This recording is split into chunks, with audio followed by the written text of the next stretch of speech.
Saya cuma punya satu ajakan ya kepada pembuat kebijakan.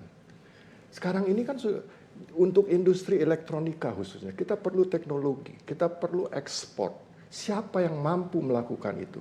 Hanya produsen-produsen multinasional yang besar-besar.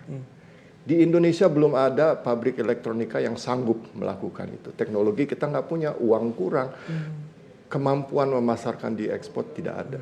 Jadi satu-satunya cara bila kita ingin memperkuat struktur industri elektronika adalah dengan mengundang foreign direct investment. Perusahaan-perusahaan besar ini datang ke Indonesia.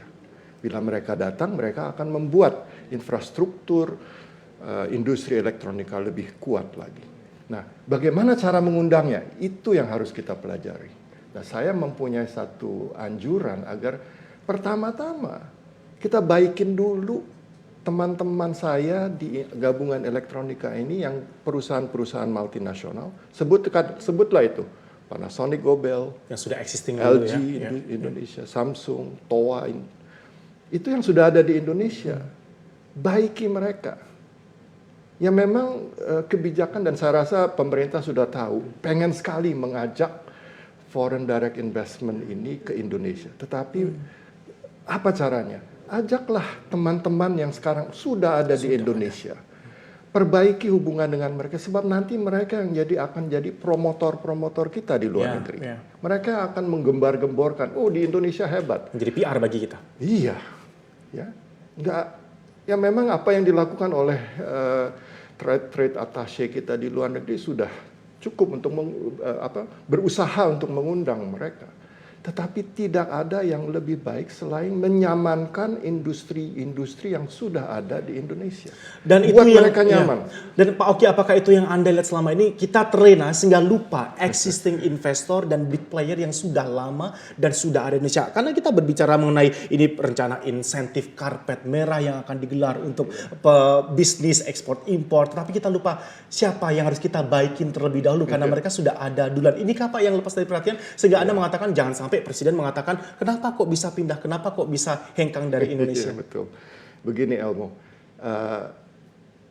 saya rasa ini harus ada sinkronisasi di antara departemen-departemen di pemerintah. Contohnya yang paling nyata untuk saya dan teman-teman saya di gabungan elektronika adalah insentif yang ingin diberikan oleh Menteri Keuangan, yaitu membebaskan 500 pengusaha import yang sudah dikenal baik ya, oleh Bea Cukai. 80 diantaranya itu yang masuk di dalam kategori AEO atau Authorized Economic Operator. Mereka itu bisa mengimpor tanpa hambatan. Ini akhirnya akan dibuat lebih mudah lagi. Terima kasih.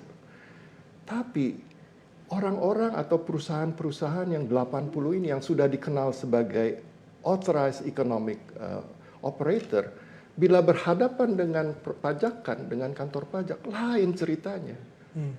Saya kasih contoh, saat ini ada kira-kira 13.000, atau tahun lalu lah ya, 2019, 13.000 kasus yang ada di pengadilan pajak.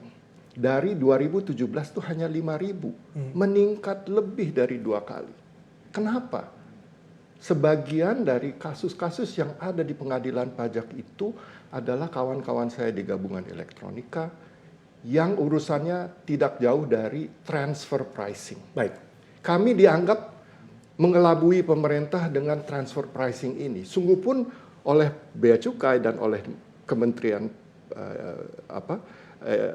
Keuangan kami dianggap sebagai authorized economic organization, ya, authorized economic partner. Baik, singkatnya langkah apa yang akan diambil agar solutif miskomunikasi ini bisa teratasi dan terpecahkan? Ya, ini kan semuanya di dalam Menteri Keuangan. Ya, tolong dipertemukan